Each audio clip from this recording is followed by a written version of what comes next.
The medical information included in this podcast is provided as an educational resource only. Please consult your healthcare provider before making any healthcare decisions. By focusing or leaning into our pain, we can understand it and feel more in control rather than our pain controlling what we can or can't do. So we can be reactive, fight and be tight, or we can accept that this is where we are and make adjustments to ease the moment.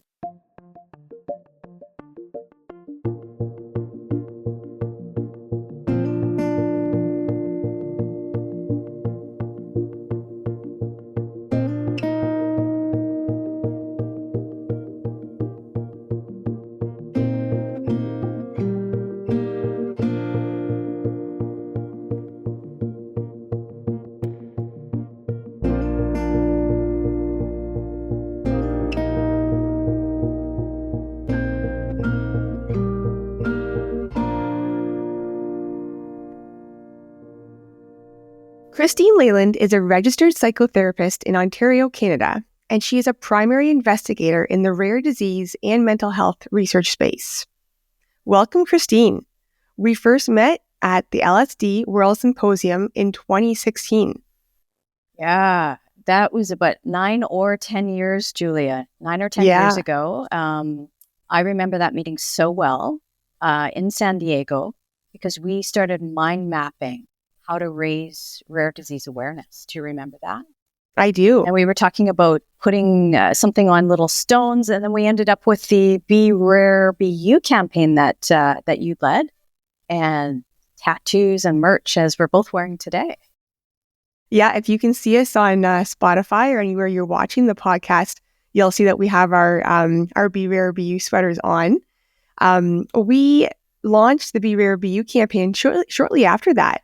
And what that is Be Rare, Be You is really embracing who you are. So you don't have to be rare to, wear the tattoos to be rare, be you, because we're all rare in our own way. So it's really about owning that and owning who you are. Mm-hmm. Yeah. And it's, as you said, it's been going on for a long time. So I love that it's grown so much. We also, at that meeting, again, almost 10 years ago, discussed the need for mental health resources, which ended up being a pilot project that we ran in Canada in terms of bringing counseling to Fabry patients.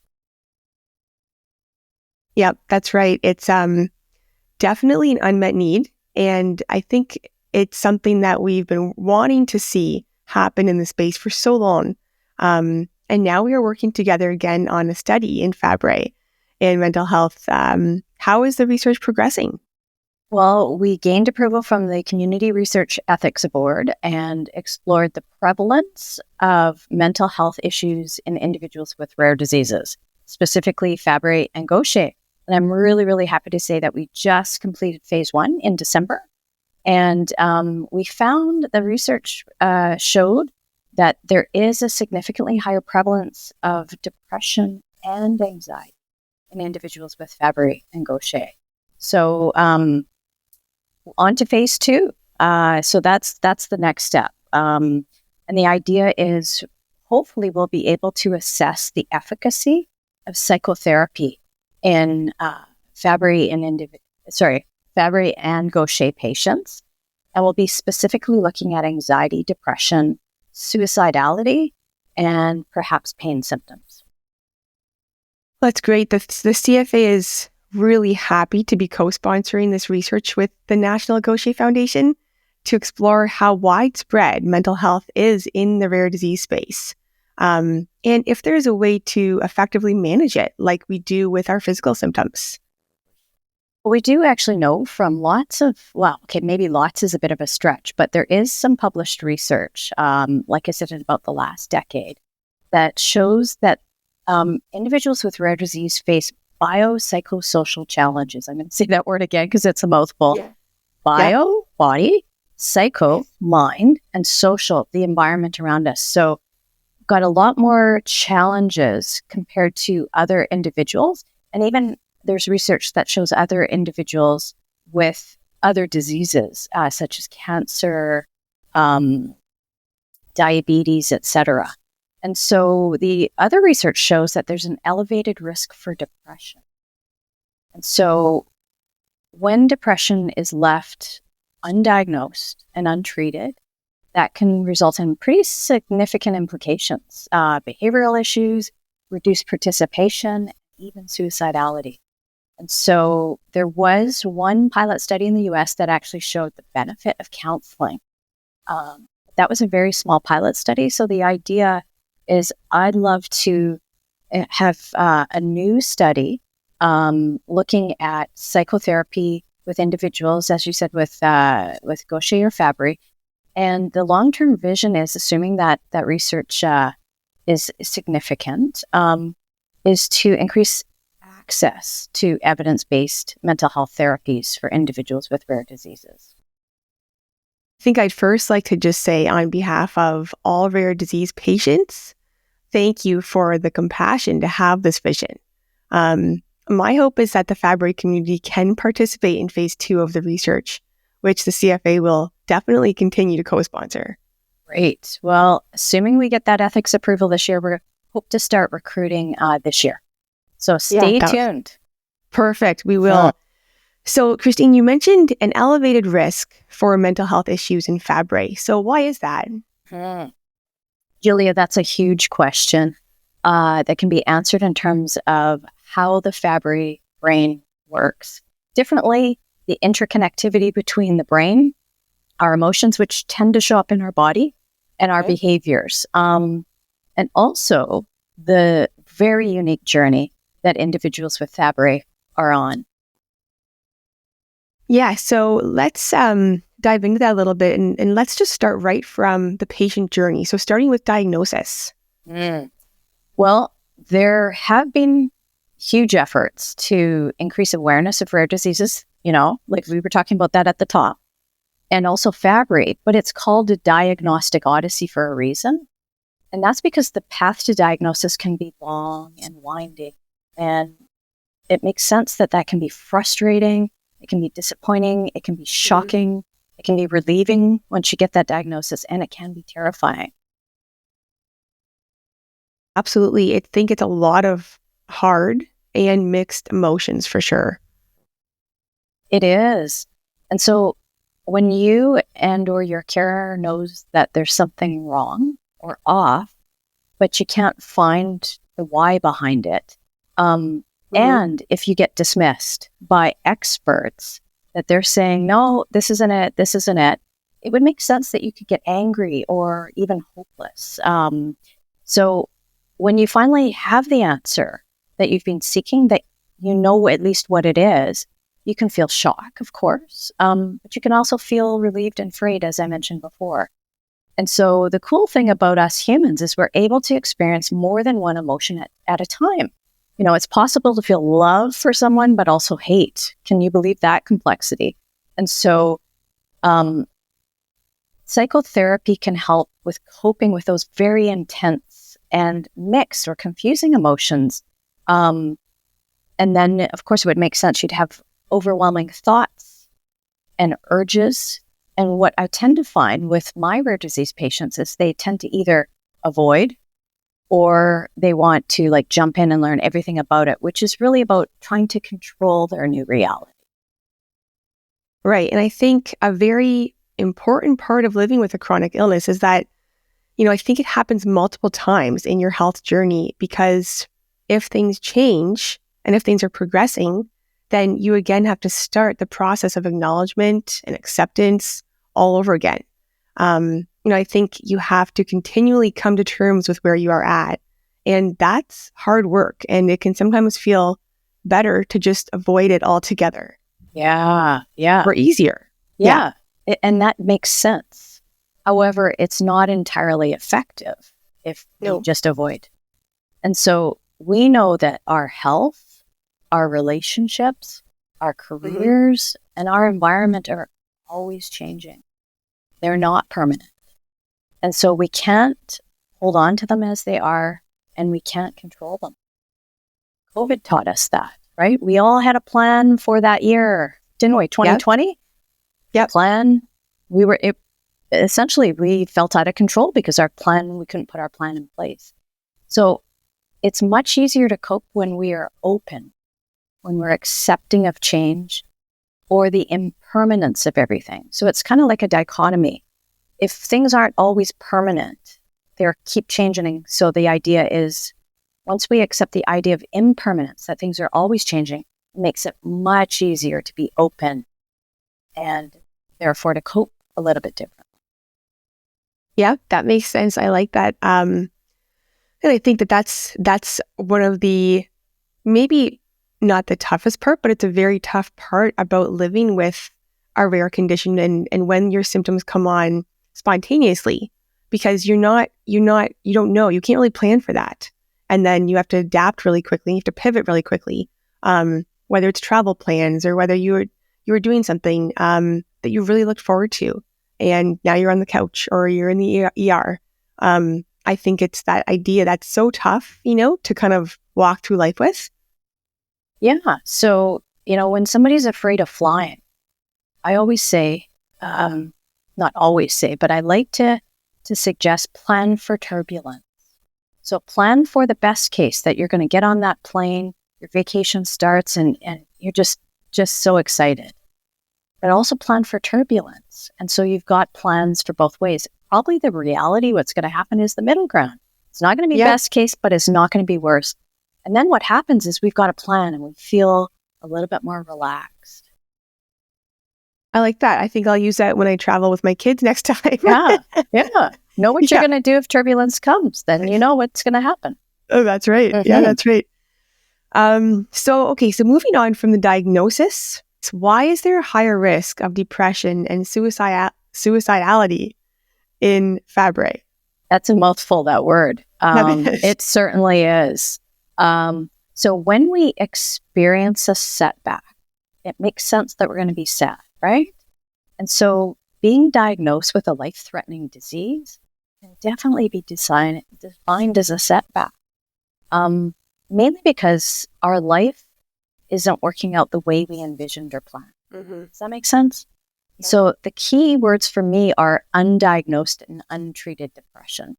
And so, again, the sadness makes sense. It can lead, though, to the avoidance we mentioned, to hopelessness, and even increased suicidality, which is just having those thoughts, but worse yet, a plan to make it easier to end your life. So, Julia, wouldn't it be ideal at the point of diagnosis to have access to a trained expert to help navigate both your medical and your mental health journey? Yeah, it would, because there's so much that goes along with this. We have excellent medical resources in the Canadian Fabry Disease Initiative and patient support from the CFA and our partners. However, I think the reality is that the mental health burden is spread across all of us, and we aren't adequately trained or resourced. Yeah, I remember watching Sam Wu's podcast with you, and he talked a lot about the care. My thoughts on that are, while friends, family, and our support network can sympathize and empathize, they tend to problem solve and try to make it better, right? They're just trying to help. Nothing wrong with that, all good. But sometimes this reaction can actually make it worse, because an individual with Fabry doesn't tend to have the space to deal with their emotions, thoughts, and urges, again, to avoid or to control things. And those emotions, thoughts, and urges are truly valid. If you're afraid or you're hopeless or you're sad or angry, that makes sense considering what's happened, right? So it's okay to be sad and want to crawl into a hole, or to be afraid and want to avoid everything. That makes sense. So I see it like grieving, where at this stage of the journey, one of the best ways to move forward is actually to experience that without being pushed or pulled by someone else's needs, that you feel better, that you're making steps forward, that we're figuring this out. So in the midst of that sadness and in the midst of feeling all of those hard thoughts and maybe grieving some of what you thought was going to be for your life, do you suggest then, kind of really leaning into that, or leaning into the depression, leaning into kind of wanting to crawl into a hole? Or how how do we move? How do we go from there? Yeah, lean in, which is counterintuitive. So our emotions can accumulate like GB3 does in our bodies. However, at a point, we can't carry it anymore. And so dealing with our emotions a little bit at a time helps our brains to process what's happened. And then hopefully we learn to accept it. Not that it's okay, but it's just like, this is my reality. So I accept this as my reality. And then we're like, okay, what am I going to do about it? And at that point, then you're ready to move a step forward. I can imagine if someone's listening to this, wondering, okay, so I think if you've been brought up in a certain way, or if you're just so used to maybe pushing this away or wanting to keep your head in the sand a little bit, or not, or maybe not even that, but just not leaning into what you're feeling. What does it actually look like? What does that look like when we say leaning into what we're feeling or sitting with it? Well, especially when we're talking about sadness or depression, yeah, this can be a little scary, actually. So it's different for each one of us, no question, but sadness tends to show up as excessive sleeping, negative thoughts, reduced concentration, reduced energy, reduced eating, reduced hygiene, and connection with others. Those are the telltale signs of it. And remember, the purpose of sadness, we're humans, so we're supposed to feel sad. What it does is it slows us down so we can reflect on our lives. And sadness also attracts other ones, loved ones to us, so that when we're ready, we can reach out and ask for connection, which actually helps us to move forward.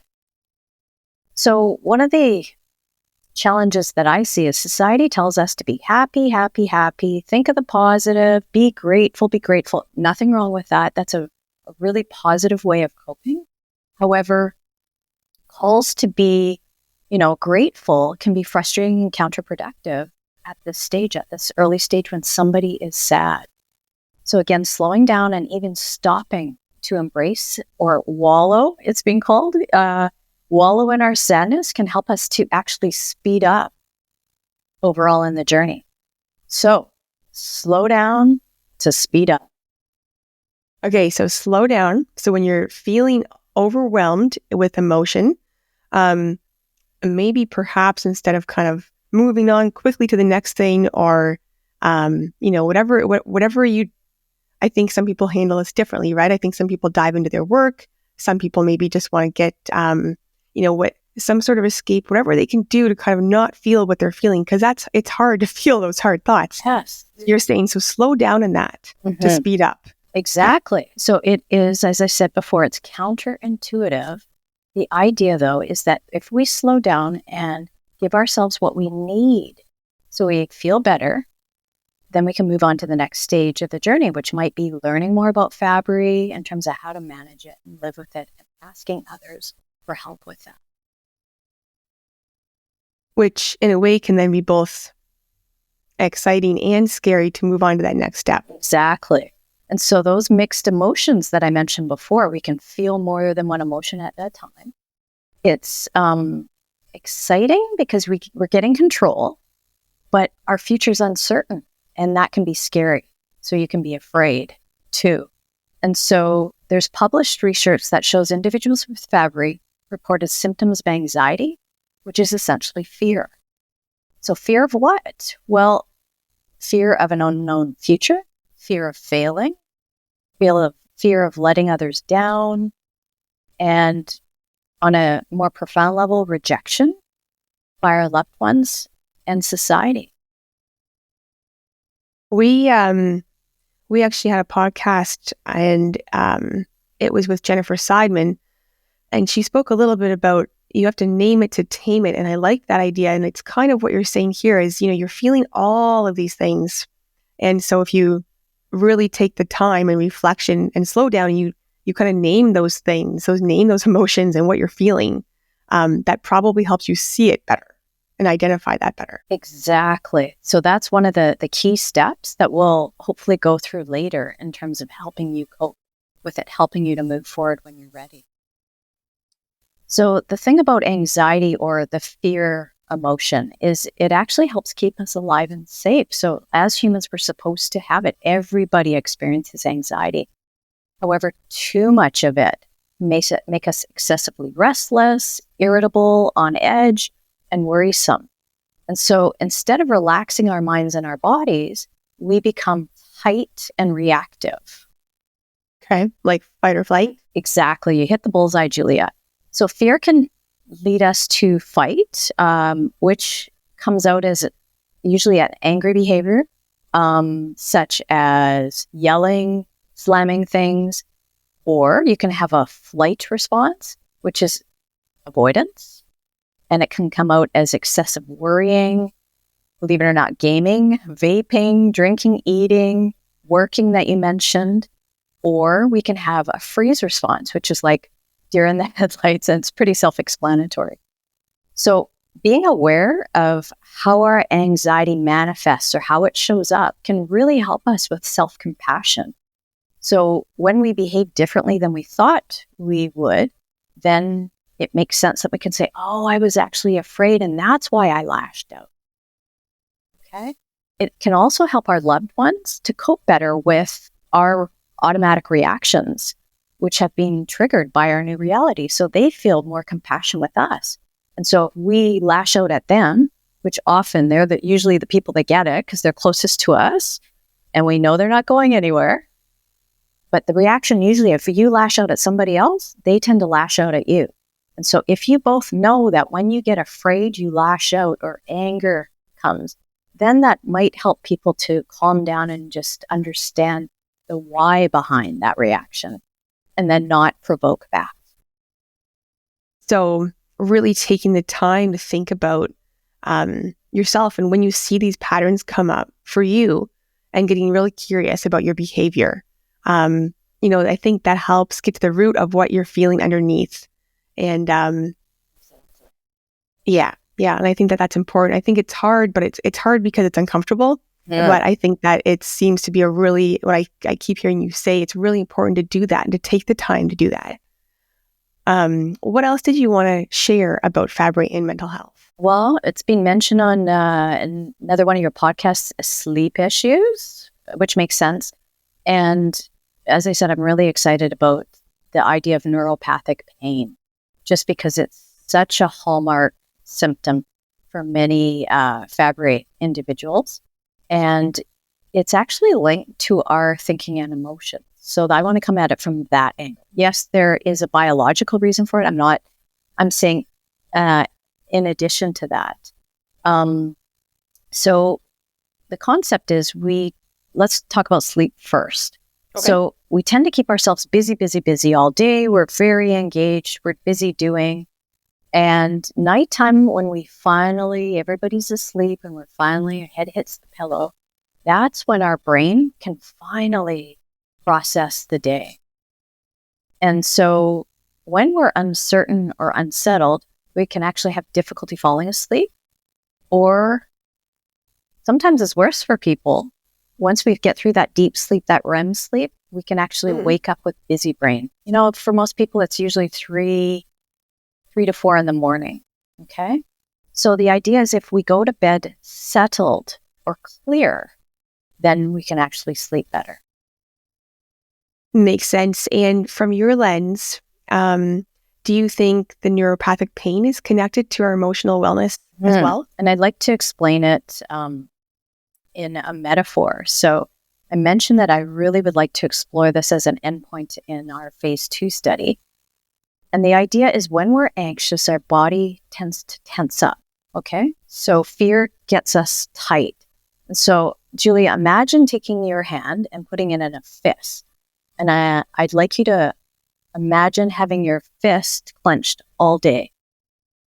Now, imagine that your brain, your muscles, and every organ of your body, everything in your body is clenched tight like a fist for the whole day.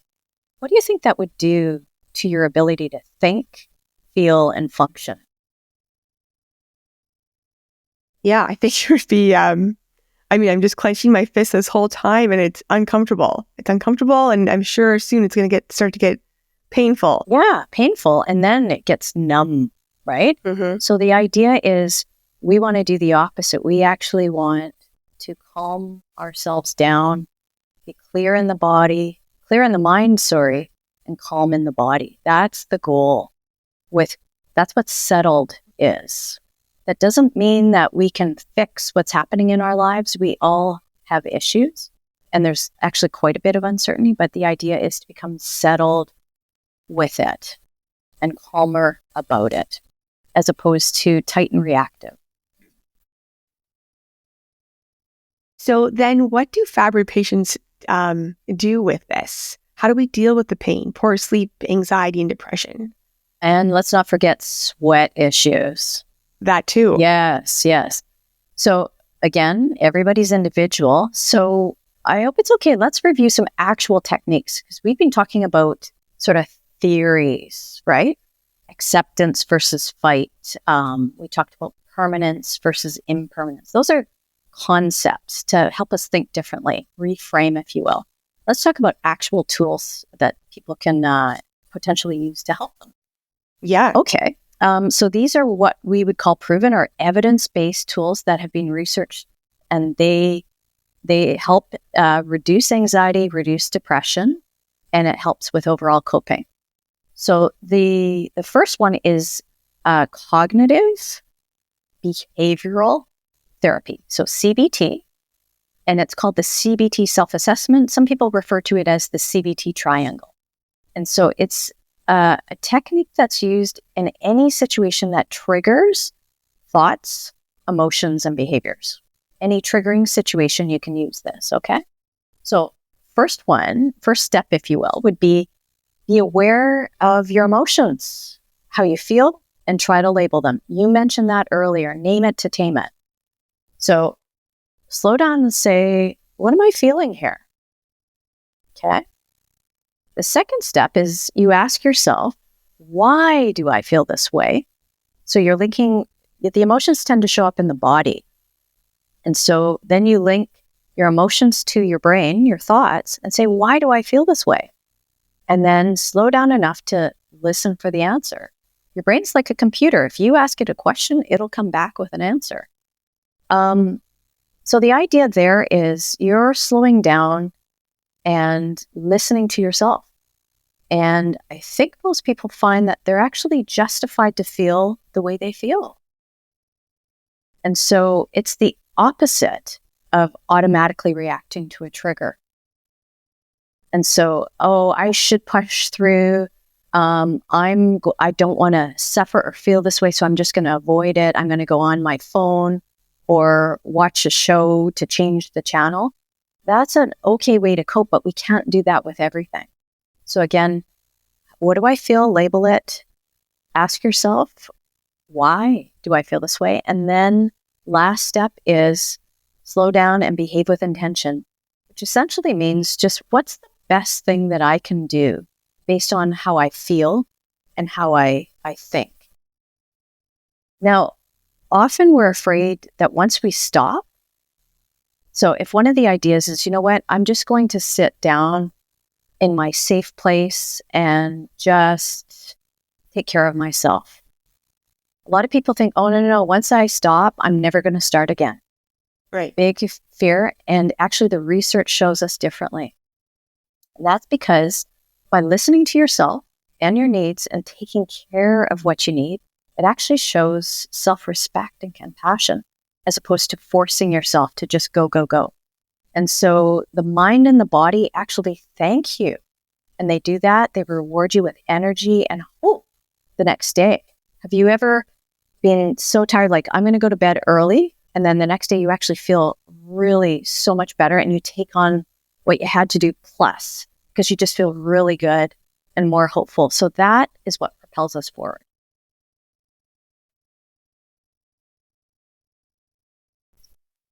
So that's one technique that is often used for anxiety and depression. It's what we call the gold standard. There is another technique that is, I think, really, really good for pain. And so it's called mindfulness integrated CBT. And I know that you're really keen on mindfulness. So I wanted to dig into this one. And so, as you said, it helps us lean into our suffering, our pain, and it's the opposite of avoidance. And so what you do is imagine you have, I know there's lots of gastric issues in the community, or you can think about the pain you feel in your hands, right? And so you locate that part of your body where the sensation is most tense, and you focus all of your attention on the center of that most intense area. And you perceive that sensation. So really lean in and you ask your questions. Is it heavy or is it light? Is it cold or is it hot? Is it slow or is it fast? Is it tight or loose? And then, you're focusing on it. It's the opposite of avoidance. And then you start to accept that you're having that sensation. And you know that it's going to change because it does change. It tends to get less and less the more you focus on it. What happens is we tend to distract ourselves, but then we're ignoring the sensation and we fight it, which actually makes it bigger or worse. So with some clients, they feel that they have an orange, a solid orange, a watermelon inside their body. That's how big their fear sometimes gets. And so we sit with it and I get them to describe it to me and we sit together, we experience it. And what they find is it gets smaller and smaller and smaller. And then it's the size of a grape. And what's beautiful is when somebody has done that, then they know that they can face their fear. They feel so much better after. And it's at that point, then we say, okay, so what are we going to do about it? And so like in both techniques, we want to have that experience where we really listen to ourselves, our thoughts, our emotions before we act. By focusing or leaning into our pain, we can understand it and feel more in control rather than our pain controlling what we can or can't do.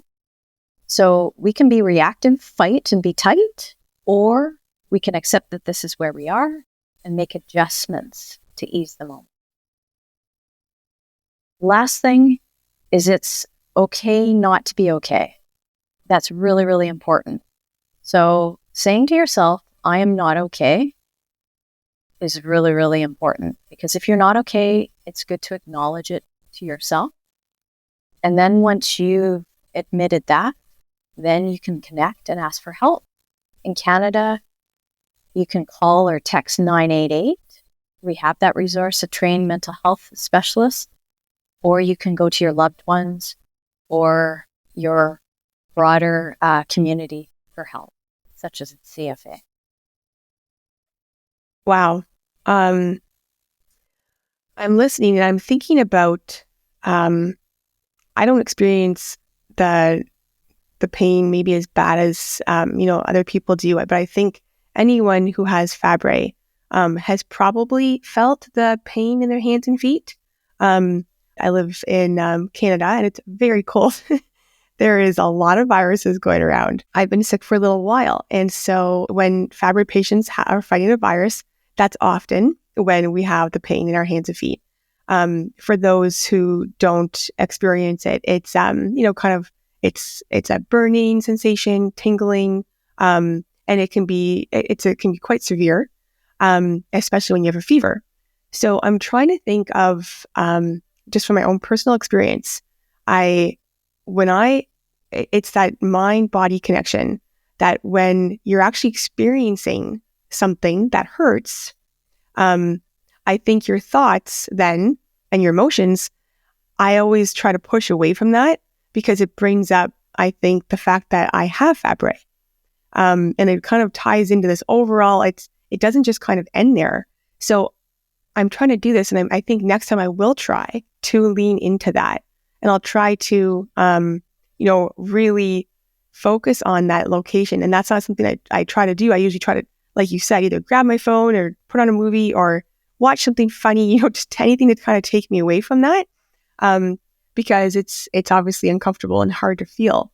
So I'll try it, and I think that this is for all of you listening, something that we can all try and, try this together and see how this approach works. Well, let me explain why it works. I think that's really important, asking people to try something. So why it works is when we're fighting and we're reacting, we're in this part of our brain. This is the part of our brain that develops first when we're born. And by focusing on it and asking those questions, is it tingly, right? Is it tingly? Is it hot? All those, is it heavy? You're actually moving to this part of your brain, which is where the executive control is. We don't tend to be reactive when we're in executive control. So it's actually really cool to think that by doing that mindfulness, CBT, integrated CBT, we actually move from here to here. And that's why it works. Whereas if you're feeling that tingling, burning, and you're like, and you get angry, essentially you're getting hotter because anger shows up as heat in the body. And then maybe you start to think about, I have Fabry, and this is, it elicits more of a fear reaction, which means everything tightens up. That's going to make it even worse, isn't it? That vasoconstriction. So we're trying to do the opposite. That's why it works. Interesting. Yeah. Well, then I think, for anyone listening, if you do try this approach, I think then it'd be great to hear how this went for you. Because it's something that I haven't personally tried. I have thought about it. I've listened to you I've kind of heard you say this before, but not as detailed. And so I'm thankful for this, because I think in those moments is when you really need to pull in these resources and you really need to pull in these tools to help you just get from that moment to the next moment. So we have a lot of questions from the communities that we would love to hear your thoughts on. So we chose a few, and we'll hear from them now. So our first question from our patient community is from Ryan. Hello, thank you for taking my question. I was curious if you have any advice on how Fabry patients can better cope with difficult decisions or general indecisiveness. With all of the treatment options or clinical trial options out there right now, it can be very difficult to come to a conclusion. I know I myself have struggled with indecisiveness in the past. Thank you. Yes, Ryan, this is an incredibly difficult decision. And indecisiveness comes when our thoughts and our feelings are in conflict. So I hope it's okay. Let's try to apply that CBT self-assessment or that CBT triangle tool to what you're going through. So the situation here is pressure to make a life-altering decision. So that's a really, really big deal, Ryan. And so some of the thoughts that you might be experiencing is, what if I make the wrong decision? What happens if I actually get worse? What if I die? I'm doing relatively okay now, so why would I want to take a risk with my health? Risk my family? What will my loved one think if I choose one thing and they think I should do something else? What will the healthcare team think if I don't take their recommendation? Will people be displeased with me? So these are all really understandable questions in your situation. And you are experiencing pressure to make that decision. So now let's tap into what emotions you might be experiencing. And so the first one that I would think of, if it were me, would be fear. Fear in my body shows up as tightness. So in all bodies, it's tight. So if you think about getting tummy troubles, pressure on the chest, a racing heart, tight shoulders, throat, jaw, which then it comes to a foggy brain. So that's how fear shows up in the body. And so wouldn't it make sense that if you're having that experience in your body and those thoughts, then your behavior is going to be, I'm going to avoid, right? Would it make sense that you're indecisive? So I think that really makes sense. And now we're at the validation part. Ryan, it makes sense that you can't make a decision. This is a really, really big deal, really big decision that has implications beyond you. So if we were to do therapy together, we'd explore those thoughts in detail. We would experience that emotion together. Do you remember when I talked about that watermelon of fear, we would actually sit and experience that together. We'd lean into your worst fears, such as maybe failure, being alone, or even dying. And then after that, we would discuss options on how to act or behave differently so that we can help you move forward. And so at that point, when you're ready, we would explore the worst case, which is where our brains tend to go if we're anxious. We'd explore the best case, which is the exact opposite, and then the middle ground options. And then we'd see how we feel about it, what we think about it, and then you'd decide what's the best option for you. And then lastly, I'd probably give you some homework and say, okay, Ryan, I want you to have a discussion with your loved ones and your healthcare team. Tell them what you think is best for you. And then you're going to be taking on what they think. So being solid with yourself, really listening, labeling how you feel, what you think, and then you discuss it, and then you make that final decision before you act. Thank you, Christine. And thank you, Ryan, for asking this question. It's a big one, and it's one that you're right, it is a big deal. It's very important. And I think probably a lot of our listeners will have thought of these things or will as more treatment options come for Fabry. Our next question is from Emma. And Emma is the youth ambassador for the CFA. Thank you so much for taking my question. So when I was 13 years old, I lost my dad due to Fabry disease. It took me a long time to cope with that.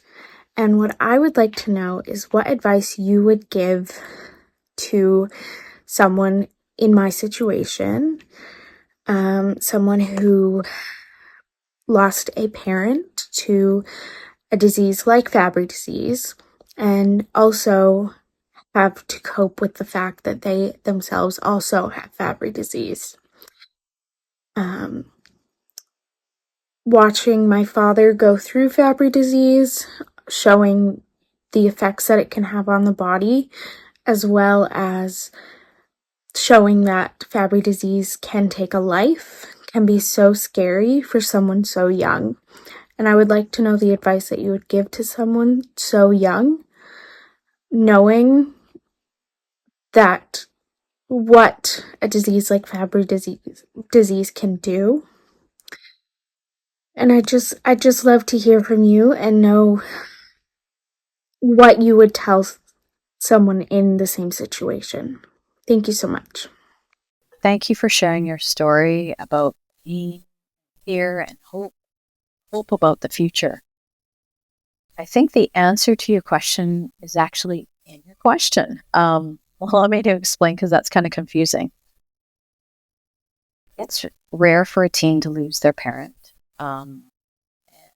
Your safety, security, and your foundation was rocked at that time, I suspect. What happened, though, is you developed what I call a superpower, and that's resilience. So you know deep down that you're going to be okay because you've gone through that and you've been tested more than what's reasonable or fair at your age. I think another superpower that you have is you found your way to acceptance, which is again the opposite of fighting. Acceptance doesn't mean that it's okay that this happened to you. It just means that it is your reality. And inherent in the diagnosis of Fabry is the idea that you might also die prematurely. And that's really scary, as you mentioned. Fighting means that you're further away from self-acceptance and self-compassion because I think Fabry is who you are now. It's part of who you are. So if we were to do therapy together, we'd explore those thoughts and emotions around losing your dad, what it meant for you, what it meant for your family, and your future, so that you could feel a little bit more clear, settled, and calm in your body. And then lastly, another superpower that I can hear is that you reach out for help, which hopefully makes you feel more connected and less alone. And so, Emma, in summary, you can tap into your resilience, your acceptance, and connection whenever it's needed, because it's clearly within you. It is definitely within you, Emma. and I'm really sorry that you lost your dad. Your question is one that hits home for me, and I'm with you and share some of these thoughts from time to time because I too lost my dad to Fabry. I think it's hard to live with the same disease that we lost a parent to. And some of these thoughts, they play in the background of your mind. And I want to add that thankfully, a few things make our situation different because our dads didn't get the same opportunity to be on treatment because it wasn't available to them until later in their lives. So when Fabry disease when the progression of the disease was already significant. We also know more now on how to manage Fabry, and without going into too much detail about how Fabry affects males and females differently, I do think that having access to treatment earlier in life alone will make our story different. Thank you, Christine. Thank you, Emma. On to our next question, and this is from Donna Strauss. Donna isn't a patient herself, but her life has been significantly impacted by Fabry. And Donna is also my mom. So let's hear it from her. Hi, Christine. Donna Strauss from the Canadian Fabry Association. So first of all, I think it's wonderful that you're doing this because so many people have so many questions. And my biggest question would be, right from the start of my relationship with my husband, John, he was sick so often and many, many visits to the ER. All my friends were out going on trips and going to parties, and it seemed like we always had to stay home. I guess what I would ask, if you would give the advice to young couples today that are struggling with,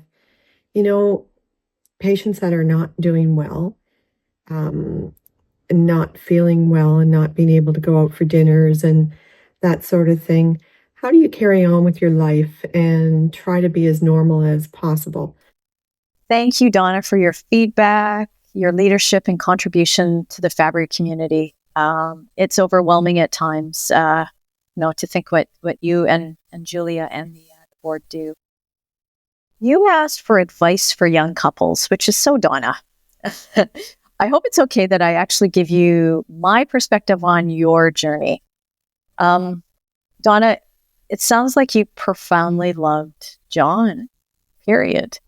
Which means you loved him as he was, without any conditions, and you chose to be with him through the good, the bad, and even the ugly.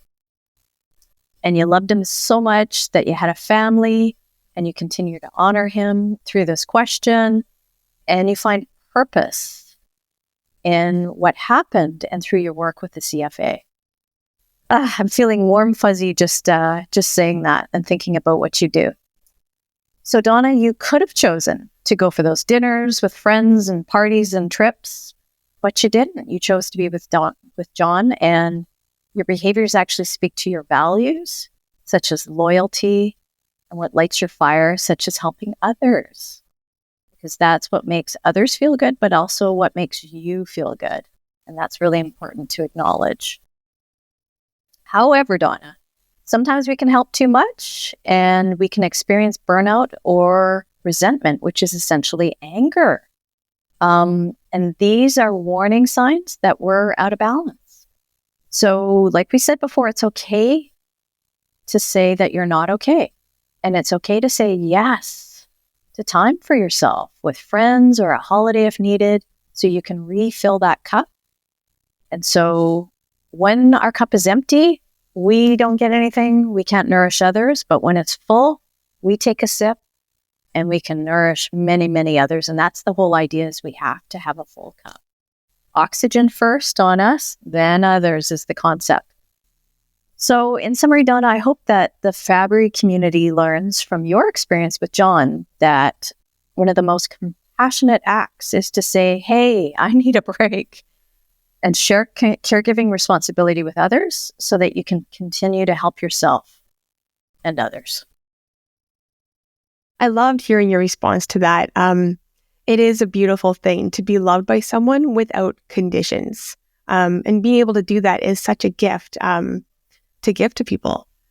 It hurts it hurts my heart knowing that, of course, what my mom and my dad lived through together, and also how hard it must have been to go through that while raising a family. And this extends to so many of you listening. Whether you are a patient, a care partner, a sibling, a son, a daughter, everyone is impacted in their own way. And like Christine said, it's okay not to be okay.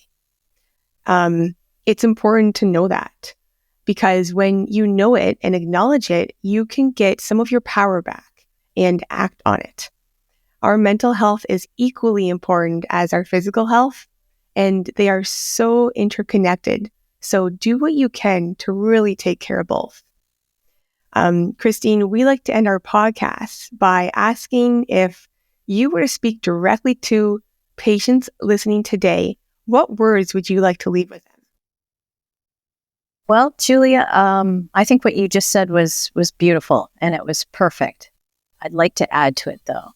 I'd like to leave with your inspiring motto, which is be rare and be you, which I think means accepting and leaning into who you are in this moment, where you are in the journey, and remaining open and self-compassionate moving forward.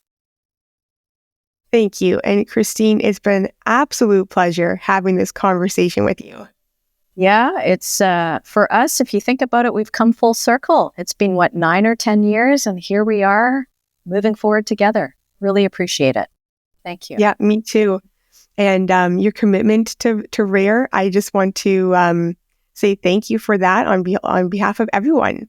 Because the more people that we have in this space and working together and coming together, it's better for everybody.